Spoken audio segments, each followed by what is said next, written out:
আজকের দিনে আমার সামনে ফেসবুকে যতগুলো পোস্ট পড়লো, বিশেষ করে আজকের দিনে সবথেকে বেশি পোস্ট পড়লো আমার সামনে মহিলাদের ফেসবুকে। আর এই পোস্টগুলো ছিল বিশেষ করে হলো একটু আবেগঘন পোস্ট মহিলাদের।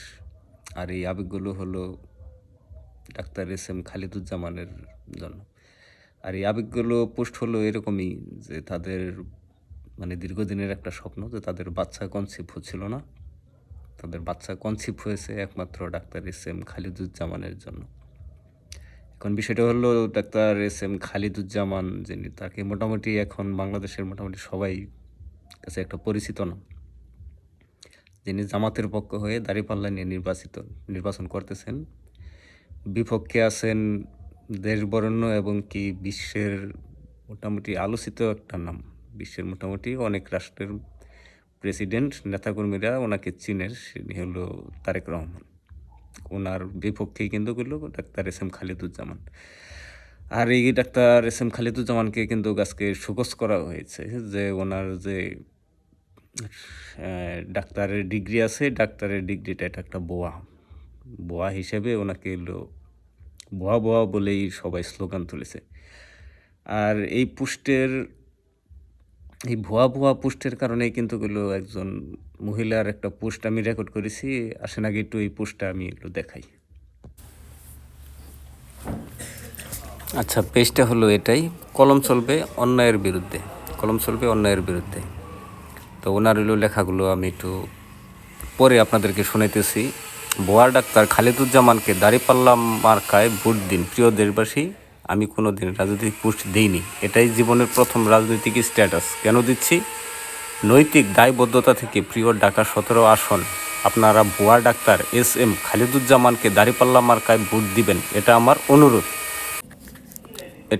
অনুরোধ। আমার বিয়ের 6 বছরের দেশের বহু নামী প্রসিদ্ধ বিখ্যাত গাইনি চিকিৎসকের শরণাপন্ন হয়েছি শুধুমাত্র একটি বেবির জন্য। কোনো চিকিৎসক রোগ ধরতে পারেনি। এক পর্যায়ে আমি এবং স্বামী খুবই হতাশ এবং অসহায় হয়ে পড়েছিলাম।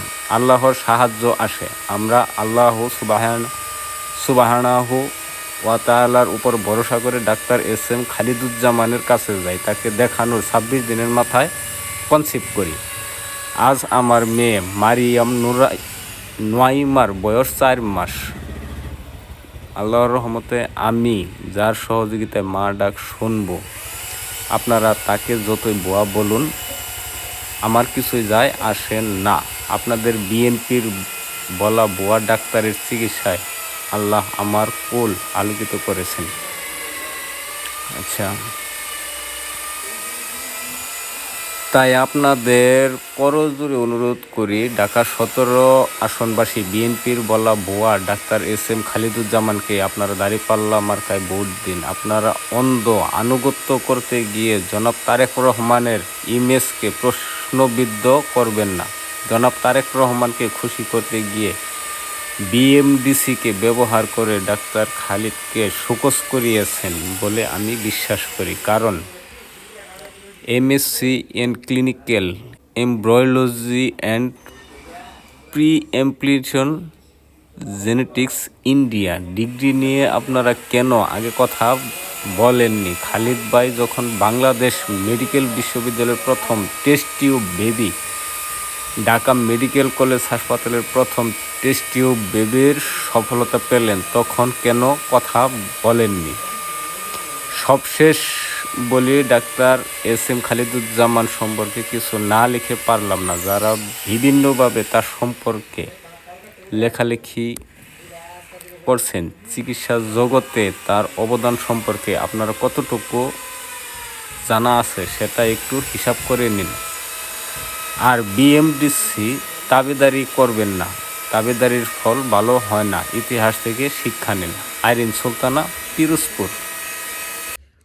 আচ্ছা, এখন আমি বলি, আমি কিন্তু কোনো রাজনীতিবিদ না, আমি রাজনীতি করি না। রাজনীতির কোনো পোস্ট আমার ফেসবুক প্রোফাইল অথবা পেজ থেকে বা ইউটিউব চ্যানেল থেকে কোনো জায়গা থেকে কোনো রাজনীতিক পোস্ট হয় না। এখন এখানে এলো আমার বিষয়টা একটু খারাপ লেগেছে এই কারণেই যে আসলে আমাদের দেশের রাজনীতি মানে আজও পর্যন্ত ভালো ছিল না, এখনও নাই এবং কি ভবিষ্যতে ভালো হবে বলে আমার মনে হয় না।